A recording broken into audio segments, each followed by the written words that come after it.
You will hear a student from overseas phoning the student accommodation office of a college in the UK for some information. First, you have some time to look at questions 1 to 4 on page 2.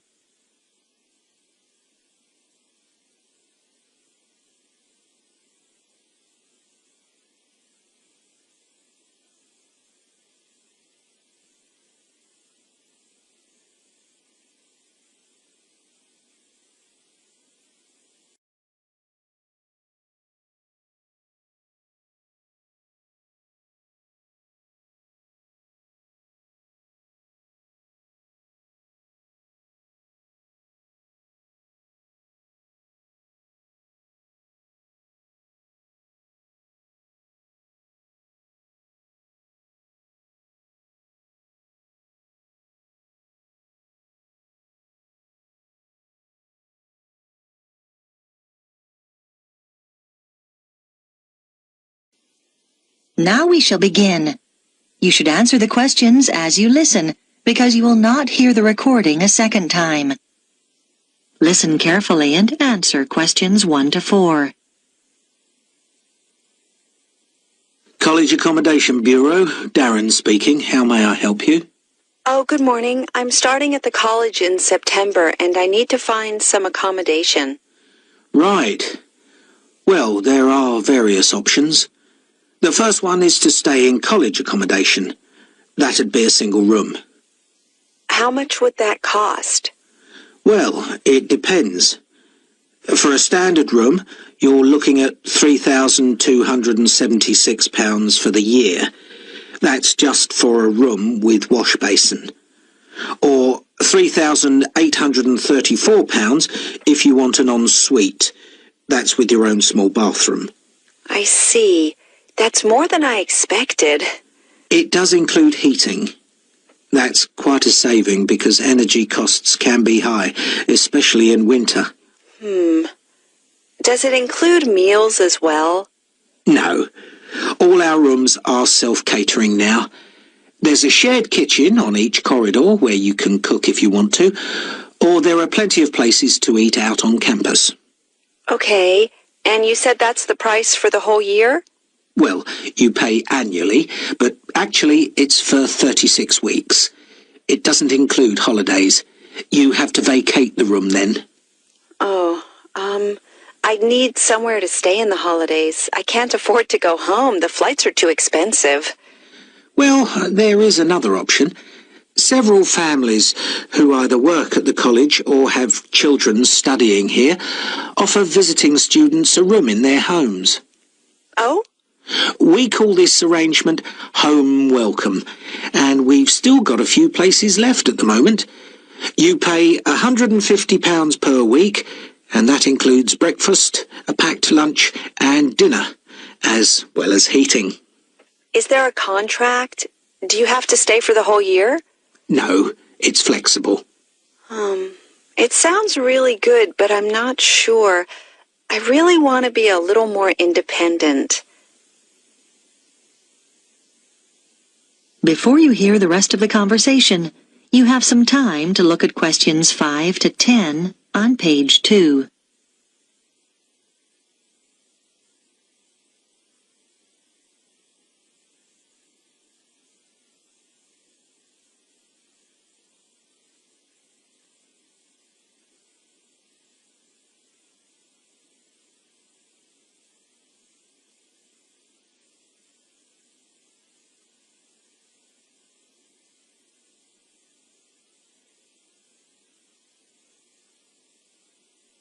Now listen and answer questions 5 to 10.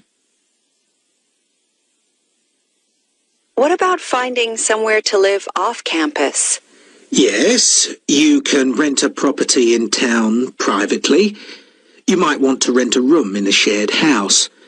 You'd have a room of your own and share the kitchen and bathroom with other students. What about if I don't want to share? You can get what we call a studio.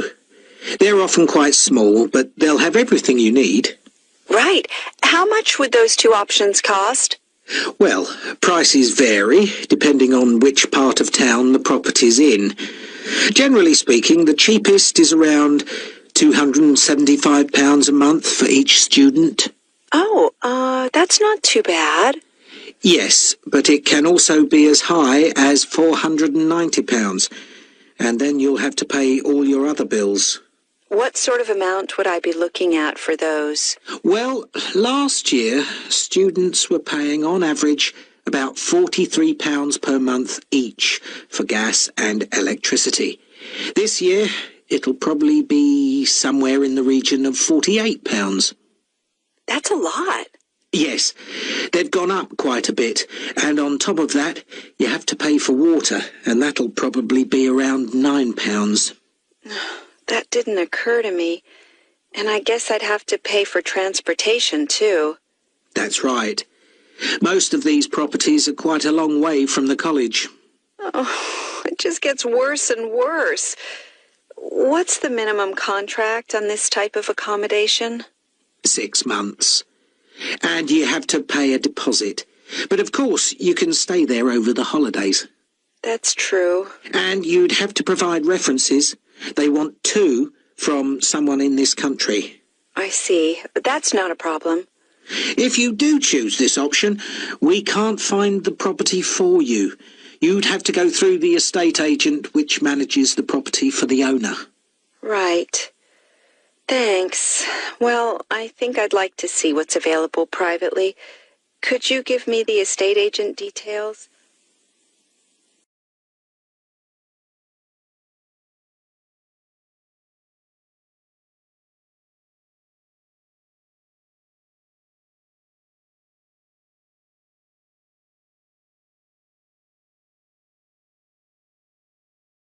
That is the end of part 1. You now have 1 minute to check your answers to part 1.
Part 2. You will hear an audio guide introducing visitors to a museum. First, you have some time to look at questions 11 to 15 on page 3.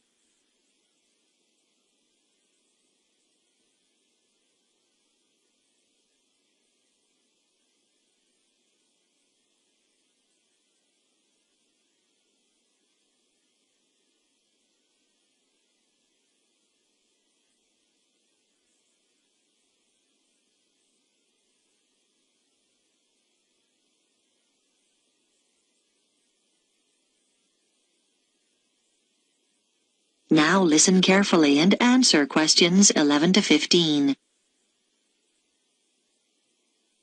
Welcome to the Global Museum, located at the heart of this truly multicultural city, which is home to more than 60 different nationalities. The museum has a number of exciting displays and exhibitions, and this audio guide is designed to help you make the most of your visit. Altogether, the museum has 18 different galleries, and this season sees the opening of 3 new exhibitions. We recommend that you begin your tour by visiting this season's highlights. The Heritage Clothes exhibition is located in Gallery 5 of the museum. People who live in the area have spent 2 years preparing this exhibition, which brings together some of the fascinating garments traditionally worn in their own communities. They research the history of their community's clothing traditions and the customs and rituals associated with them.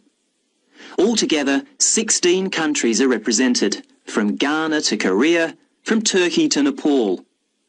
The photographs that accompany each display case were taken by some of the City College students who are studying design and show the clothes being modelled by the real people who wear them in the course of their everyday lives. Another highlight this season is the exhibition called Toys from the Past, which can be found in Gallery 9. This exhibition, which will appeal to people of all ages, is on tour throughout the country and will be here for 10 weeks only. The exhibits include dolls made over 100 years ago with beautiful porcelain faces and, in some cases, real hair. The collection covers the favourite toys such as wooden train sets from many different generations and provides plenty of interest for children and adults. The gigantic board games, which are laid out on the gallery floor, are one of the most popular activities in the exhibition and should not be missed. This exhibition concludes with a special display of miniature toys. These small objects are on loan from countries all over the world and in some cases measure no more than a few centimetres. There's a tiny car made from matchsticks, a toy aeroplane complete with pilot and passengers made out of seashells, and some exquisite little buildings no higher than 4 centimetres. Before you hear the rest of the talk, you have some time to look at questions 16 to 20 on pages 3 and 4.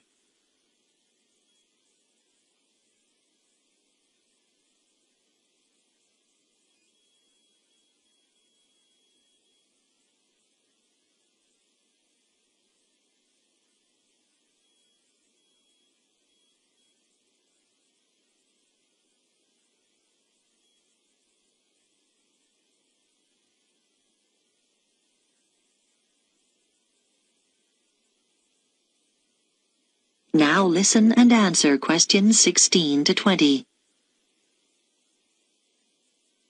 The final gallery highlight of the season is the Biscuit Gallery at number 15. Many years ago, this city was famous for its biscuits, although today the factory no longer exists. Did you know, for example, that before biscuits were packed in paper or cardboard boxes, biscuit tins were fashion items? The factory made tins, round, square, triangular, hexagonal, for a whole range of different occasions, to celebrate national events, festivals, famous faces and so on. One fascinating display deals with people's favourite biscuits.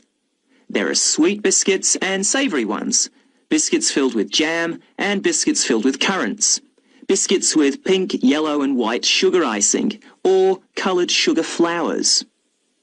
When the factory finally closed, it announced that people's favourite biscuit was not, as you might expect, a chocolate biscuit or one filled with jam and cream, but a plain, savoury one which was eaten with cheese. When you get to the end of the exhibition, there's an entertaining hands-on activity to fill your own biscuit tin. All the biscuits ever produced by the company are piled up on a table along with various tins. The biscuits are made out of thin pieces of wood, but the weight, colours and shapes replicate the original biscuits.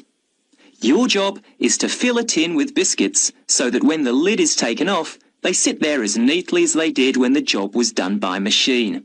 It's not as easy as it looks. If you would like to buy a memento of your visit, there is a museum gift shop selling postcards, souvenirs and handmade pottery next to the information desk on the ground floor. And finally, if you don't want to carry your coats and bags around with you during your visit, please make use of the free lockers provided by the museum. Enjoy your visit.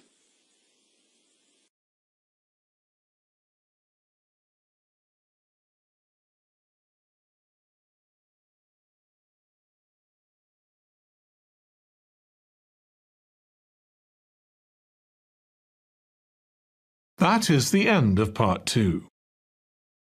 You now have 30 seconds to check your answers to part 2.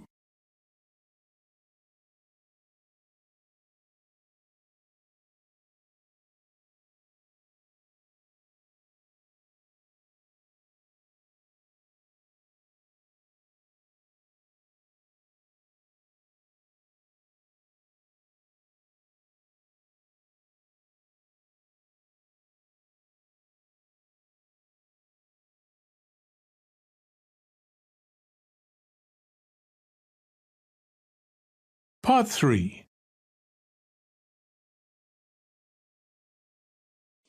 You will hear a discussion between a student called Helen and her tutor about an assignment that Helen is working on. First, you have some time to look at questions 21 to 24 on page 5.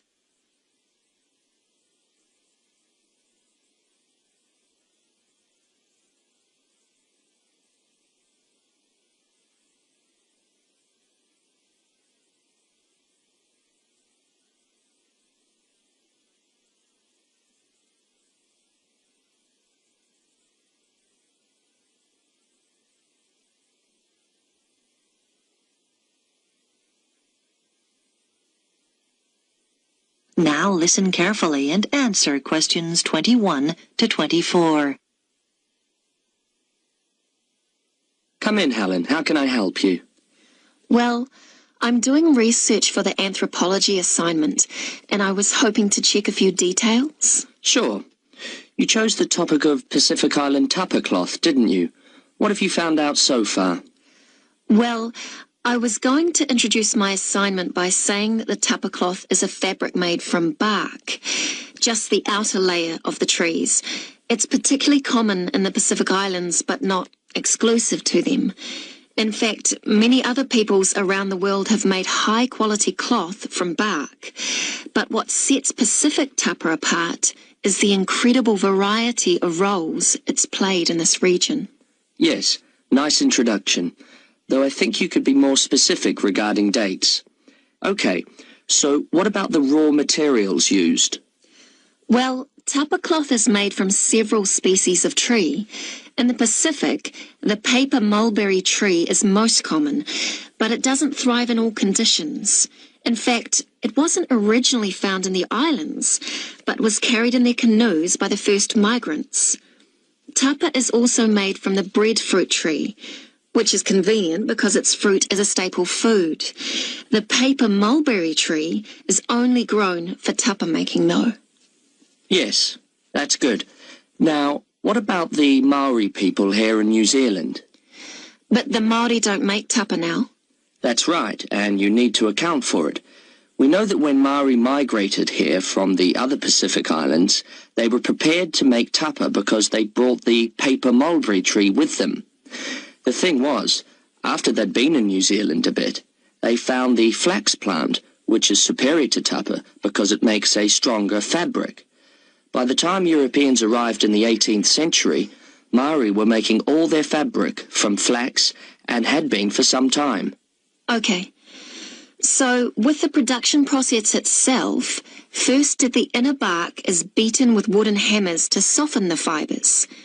Then the different pieces are glued together using an adhesive paste made from the arrowroot tuber. This is the only way to fabricate large pieces of cloth because bark strands are too fine to be woven together and stitching isn't strong enough. Before you hear the rest of the discussion, you have some time to look at questions 25 to 30 on page 6.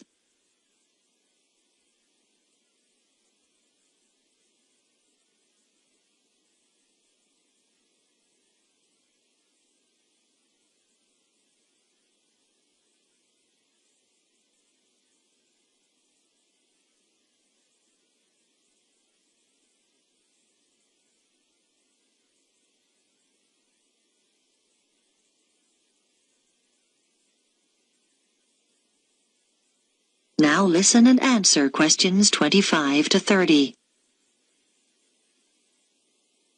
So now you need details about different countries.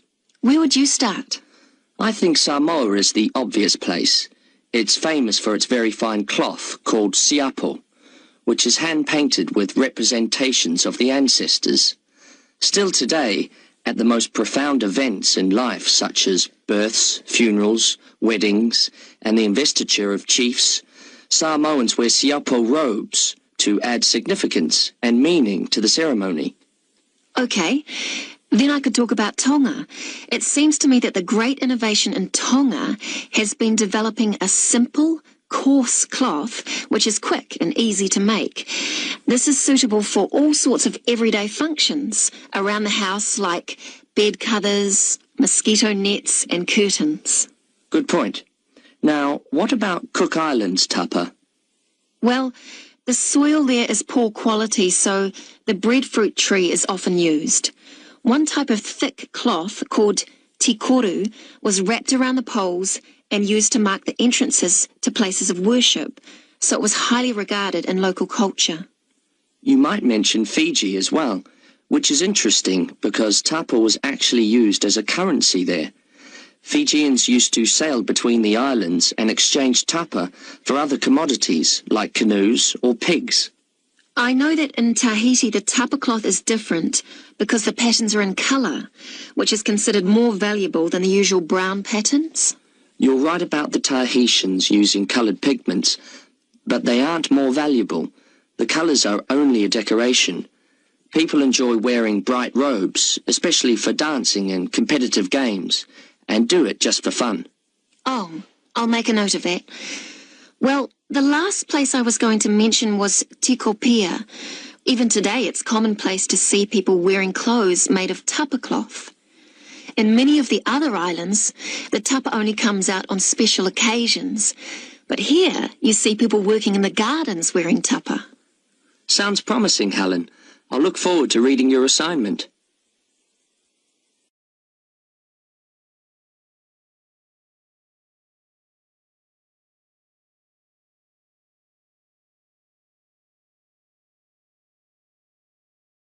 That is the end of Part 3. You now have 30 seconds to check your answers to Part 3.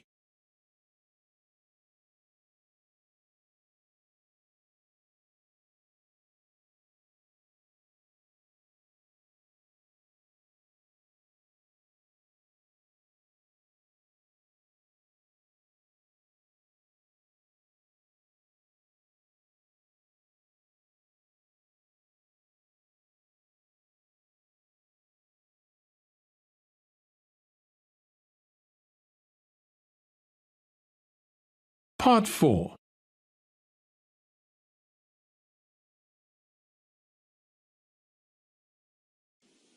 You will hear part of a talk about research into learner persistence given by a university lecturer to her colleagues. First, you have some time to look at questions 31 to 40 on pages 7 and 8.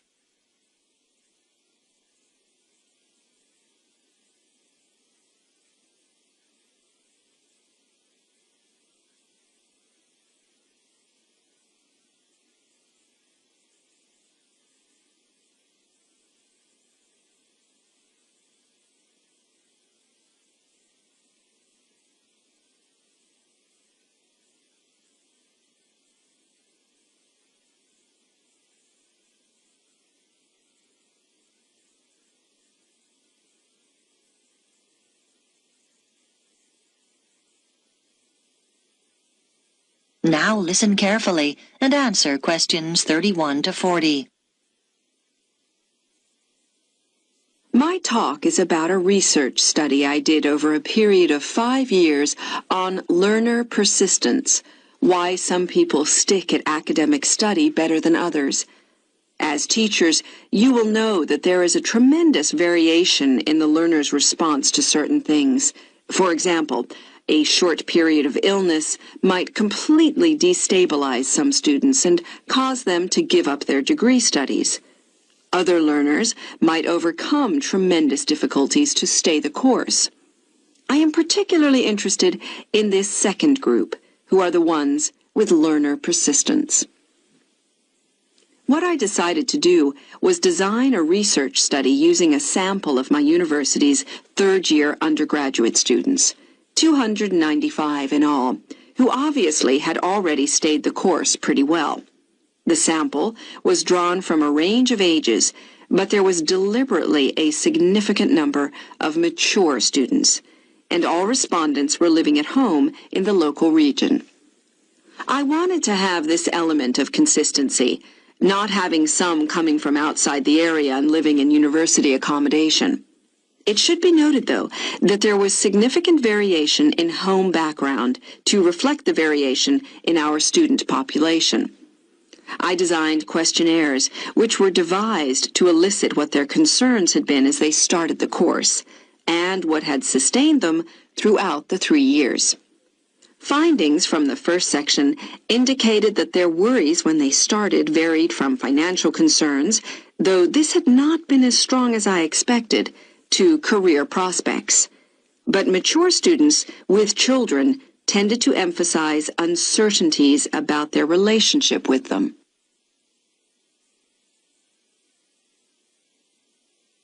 The second section of my questionnaire looked at learner persistence under 3 main headings: social and environmental factors, other factors, and intrinsic or personal characteristics. I identified 3 levels of importance for each of these. At the first level, those points identified by participants as most important in learner persistence. For social factors, many respondents said how crucial it had been to have good support. Though there was no one specific source, it could be family or friends. As regards other factors, students are heartened not so much by high grades, but by what they regard as success in study. And for personal characteristics, many respondents reported that they took pleasure in challenge, and that this was regarded as very significant. At the second level of importance, in the first category, a sizable percentage talked about the fact that they had enjoyed themselves in school as an important social factor. In the second column, other factors, a number of people said that what was of most importance was decent health. This had a fairly strong influence on their persistence in their studies. And then, under the heading of personal characteristics, there were quite a large percentage of respondents who mentioned they felt it was important to have lots of interests in their everyday lives. This gave them a depth and sense of perspective, which less persistent learners might lack. And then, on to the third level.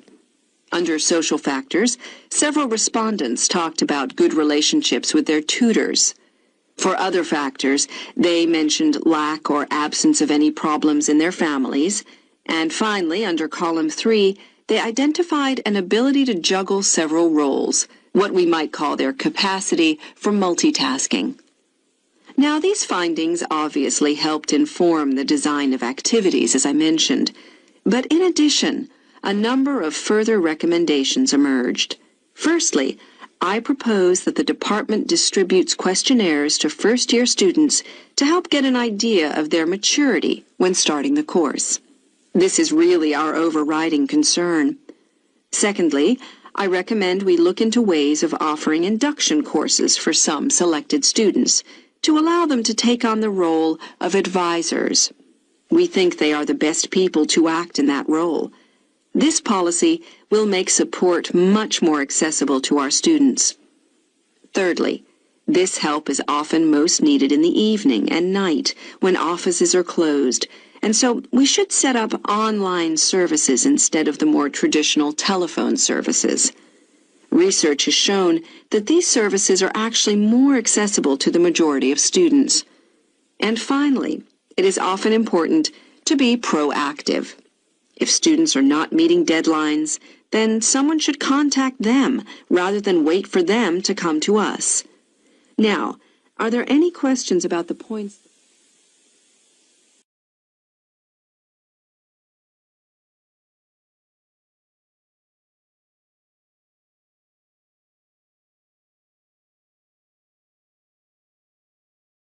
That is the end of part 4. You now have 1 minute to check your answers to part 4. That is the end of the listening test. In the IELTS test, you would now have 10 minutes to transfer your answers to the answer sheet.